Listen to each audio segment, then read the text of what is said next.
ఓం నమో భగవతే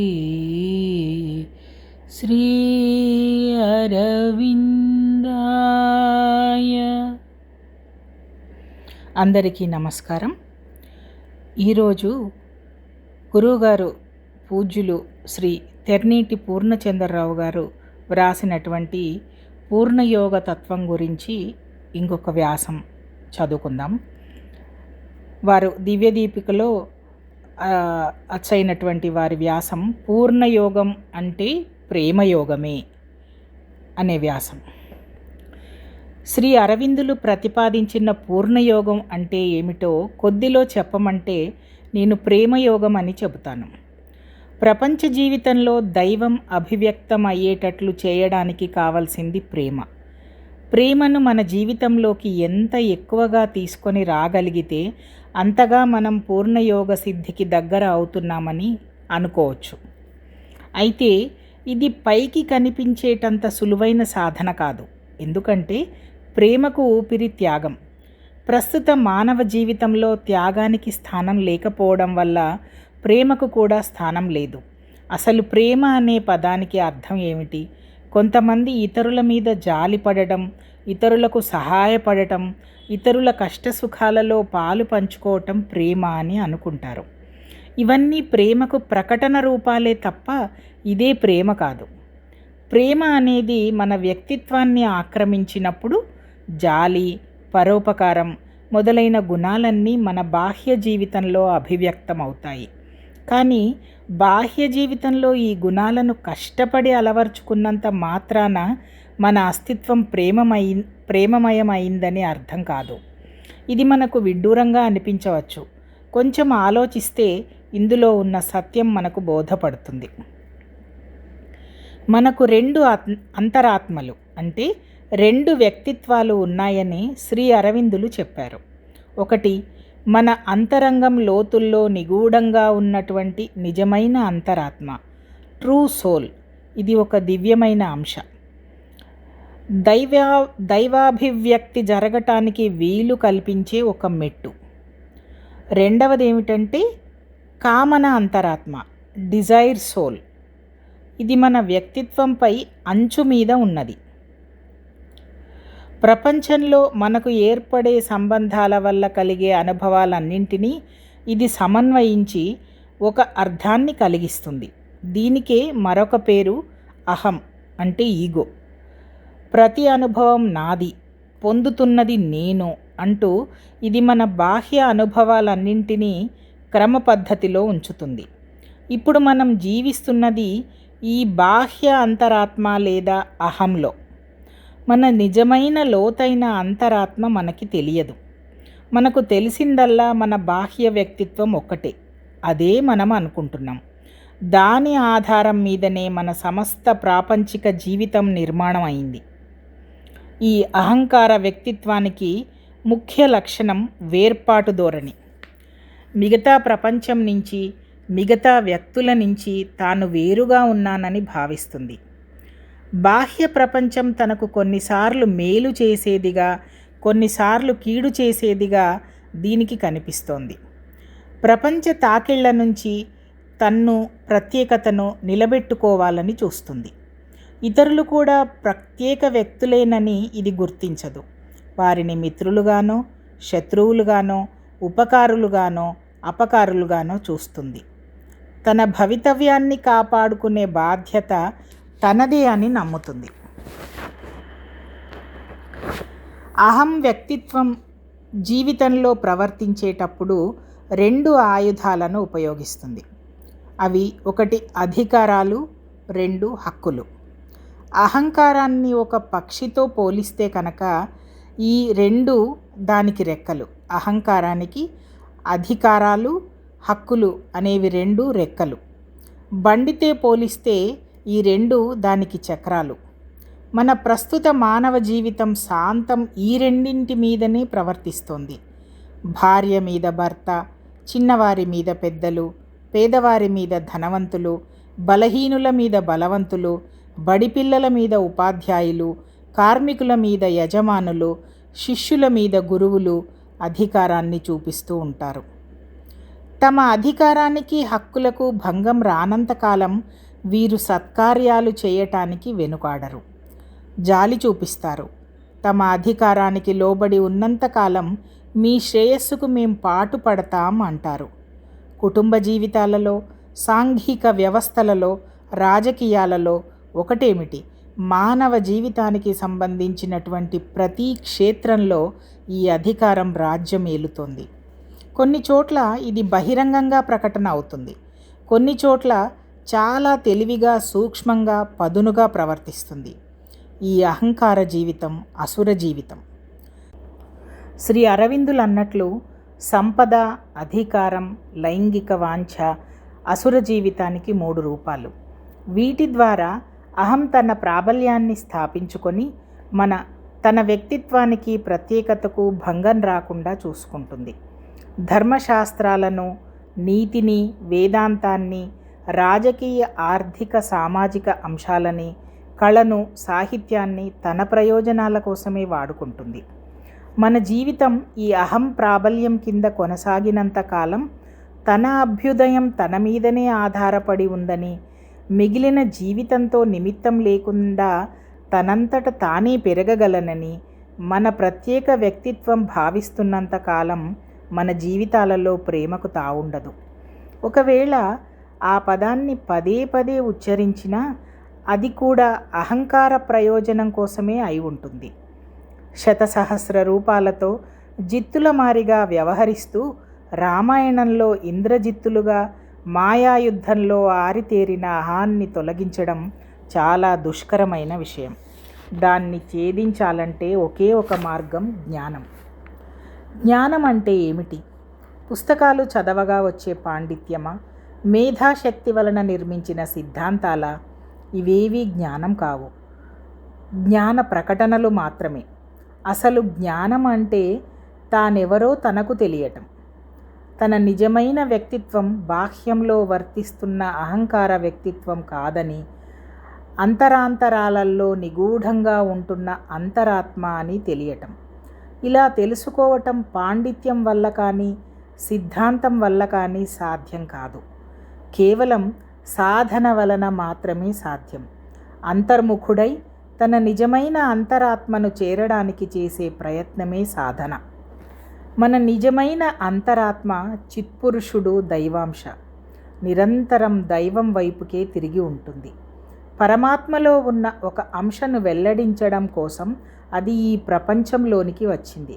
అలాగే ప్రతి మానవునిలో ఉండే అంతరాత్మ కూడా పరమాత్మలోని ఏదో ఒక అంశాన్ని వెల్లడించడానికి వచ్చిందే.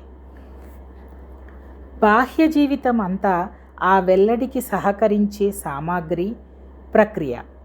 ప్రతి వ్యక్తిలో ఉన్న అంతరాత్మ పరమాత్మ అంశ అయినప్పుడు ఒకరికన్నా ఒకరు ఎక్కువ కాదు, తక్కువ కాదు. అభివ్యక్తిలో హెచ్చుతగ్గులు ఉన్నప్పటికీ అంతరాత్మలలో హెచ్చుతగ్గులు లేవు. అనుభవపూర్వకంగా ఈ సత్యాన్ని తెలుసుకోవడం జ్ఞానం. ఈ జ్ఞానం కలవాడు ఎవరి మీద అధికారం చలాయిస్తాడు, ఎవరిని అణిచిపెడతాడు? తానెంతో ఇతరులు అంతే. నిజమైన ఈ జ్ఞానం కలవాడు ఇతరులను అంతరాత్మలుగా చూస్తాడు కానీ శత్రుమిత్రులుగా చూడడు. ప్రతివాడు అనుభవిస్తున్న కష్టసుఖాలు, పొందుతున్న తీపి చేదు అనుభవాలు అన్నీ అంతరాత్మ ప్రకటనకు పనికి వచ్చేవే. ప్రపంచం మనకిచ్చే ప్రతి అనుభవం మనకు ఏదో విధంగా ఉపయోగించేదే. వీటన్నిటి పట్ల మనకు శత్రుమిత్ర భావం మన అహం కల్పించింది. నిజానికి అంతరాత్మకు ప్రపంచంలో ఏదీ విరోధం కాదు. దేన్ని గురించి అధికారాన్ని నిర్వహించాలని అనుకోదు. అంతరాత్మలన్నీ దైవాంశాలే.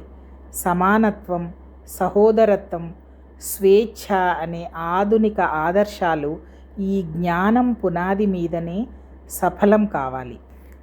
ఇతరులు కూడా అంతరాత్మలేనని, వారి వృద్ధి కూడా మన వృద్ధి వంటిదేనని, దానికి ఏ విధమైన ఆటంకం కల్పించరాదని జ్ఞాని తెలుసుకుంటాడు.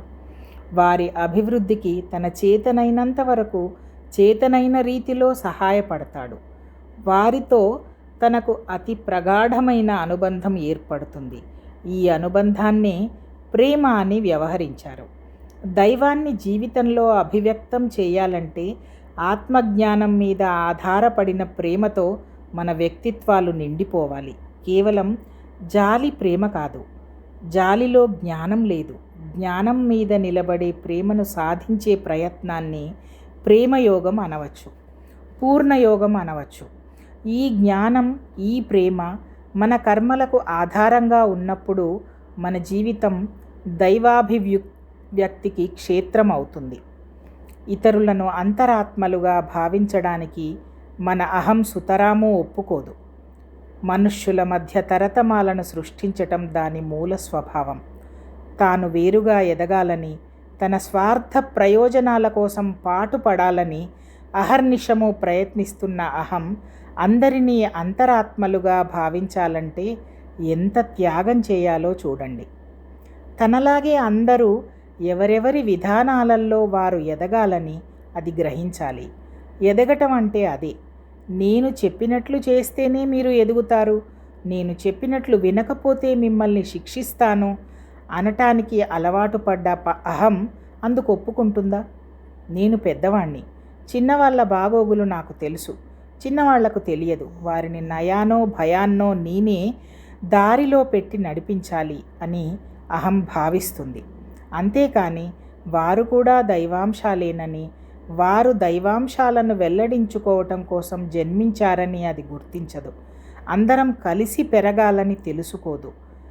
తన వ్యక్తిత్వం అభివృద్ధి కావటం తన మీదనే ఆధారపడి లేదని, ప్రపంచం కూడా సహకరిస్తేనే తన అభివృద్ధి సాధ్యపడుతుందని అది గ్రహించదు. అహం మీద నిర్మాణం అయి నడుస్తున్న మానవ జీవితం తన పునాదిని ప్రేమ మీదకు తీసుకొని పోవాలంటే చాలా కష్టం. ముందుగా అహంకార జీవితం పరమ నికృష్టమైనదని, నిజమైన అభివృద్ధి అందులో సాధ్యం కాదని మనం గ్రహించాలి. మన జీవితాలలో అడుగడుగునా తారసిల్లే విద్వేషాలు, వైమనస్యాలు, కలహాలు, కొట్లాటలు, దుర్మార్గాలు అన్నీ అహంకార వ్యక్తిత్వం నుంచే జన్మించాయి అని తెలుసుకోవాలి. బాహ్య జీవితం మన నిజమైన జీవితం కాదని మనకు తెలియాలి. దీని పేరే వైరాగ్యం. అశ్వపతిలాగా ఈ ప్రపంచం మనకిచ్చిందంతా బహుస్వల్పం అనే అనుభవం వస్తేనే మనం నిజమైన జీవితం వైపు అడుగు వేస్తాం. ఇది సాధన వలన సాధ్యపడాలి తప్ప మరొక మార్గం లేదు. సమావేశాలు, సభలు, ఉపన్యాసాలు, గ్రంథరచనలు కొంత సంస్కారం కలగడానికి తోడ్పడవచ్చునేమో కానీ సాధనకు ఉపకరించవు. పూర్ణయోగం సాధన ద్వారానే సిద్ధిస్తుంది. వీలైనంతగా ప్రేమను మన జీవితాలలోనికి తీసుకొని రావాలి. అధికారాలకు, హక్కులకు మన ప్రస్తుత జీవితంలో ఉన్న పట్టు సడలిపోవాలి. ముఖ్యంగా పాఠశాలలో ఈ సత్యాన్ని గ్రహించాలి. విద్యార్థులు అంతరాత్మలని గ్రహించి వారి అభివృద్ధికి దోహదం చేసే విద్యాలయాలు కావాలి. అయితే అహం ఈ ప్రయత్నాలను హర్షించదు, అడ్డు తగులుతుంది. మన సాధనలో చాలా కీలక దశ అహంతో మనం జరిపే ఈ పోరాటమే. ఈ పోరాటానికి వెరిచేవారు, ఇష్టపడని వారు పైకి ఆధ్యాత్మిక ఆదర్శాలు వల్లించినా జీవితంలో మళ్ళీ తూచా తప్పకుండా పాత పద్ధతులనే అనుసరిస్తూ ఉంటారు. సత్యానికి సలాములు కొడుతూ అసత్యానికి తమ జీవితాలలో అగ్రస్థానాన్ని ఇస్తూ ఉంటారు. ఇటువంటి దృక్పథం పూర్ణయోగ సాధనకు ఏమాత్రం ఉపకరించదు. జీవితం అంటే వ్యక్తుల మధ్య సంబంధాలే. ఆ సంబంధాలలో ప్రేమ సూత్రం వర్తించకపోతే అవి దైవ అభివ్యక్తికి ఉపకరించకపోగా అడుగడుగునా అడ్డు తగులుతాయి. మన నమ్మకాలు ఏవైనా, మన సిద్ధాంతాలు ఏవైనా, ఆదర్శాలు ఏవైనా అవి మన సంబంధాలతో కొంత కాకపోతే కొంత అయినా ప్రతిఫలించకపోతే జీవితంలో మార్పు రాదు. ఇప్పటి వరకు జరిగిన ఆధ్యాత్మిక కృషి జీవితాన్ని మార్చలేకపోవటానికి కారణం ఈ వైఫల్యమే. మన చేతులలో ఉన్నంత వరకైనా అది ఎంత చిన్నదైనా కావచ్చు, మనం ప్రేమ సూత్రాన్ని ఆచరణలో పెట్టాలి. ఎవరి మీద మనం ఆధిపత్యం నెరపకూడదు. ప్రతివారికి వారికే ప్రత్యేకమైన అభివృద్ధి మార్గం ఏర్పాటు అయి ఉందని గ్రహించాలి. చేయూతనివ్వాలే తప్ప ఎవ్వరినీ చిన్నబుచ్చకూడదు. అందరము కలిసి పెరిగితే తప్ప ఎవ్వరూ తామొక్కరే పెరగటం అసాధ్యమని తెలుసుకోవాలి. ముఖ్యంగా కుటుంబాలలో యజమానులు, పాఠశాలల్లో ఉపాధ్యాయులు, రాజకీయాలలో నాయకులు, ఆర్థిక రంగంలో పారిశ్రామికులు తమ హక్కులకు, అధికారాలకు స్వస్తి చెప్పాలి. మిగిలిన వారికి దారి చూపాలి. ఇప్పుడు అధికార స్థానాలు ఆక్రమించిన వారి నుంచే ప్రథమ స్పందన రావాలి. ఈ మార్పులు రావడానికి సాధనా కేంద్రాలు, అధ్యయన కేంద్రాలు విరివిగా ఏర్పడాలి. సాధనముల పనులు సమకూరు ధరలోన అనే సూక్తిని, దాంతోపాటు నాయమాత్మా ప్రవచనే నలభ్యో అనే ఉపనిషద్వాక్యాన్ని కూడా మనం సర్వదా దృష్టిలో ఉంచుకోవాలి. ప్రేమ వల్లనే ఆధ్యాత్మిక వృద్ధి సాధ్యం. ప్రాపంచిక విషయాలలో విజయానికి అహం సాధనమైనట్లే ఆధ్యాత్మిక రంగంలో విజయానికి ప్రేమ మాత్రమే ఏకైక సాధనం. చూసారా ఎంత చక్కగా పూర్ణయోగంలో ఉన్న ప్రేమ తత్వాన్ని వివరించారో గురువుగారు. చాలా చక్కగా ఉందండి. నమస్కారం అందరికీ.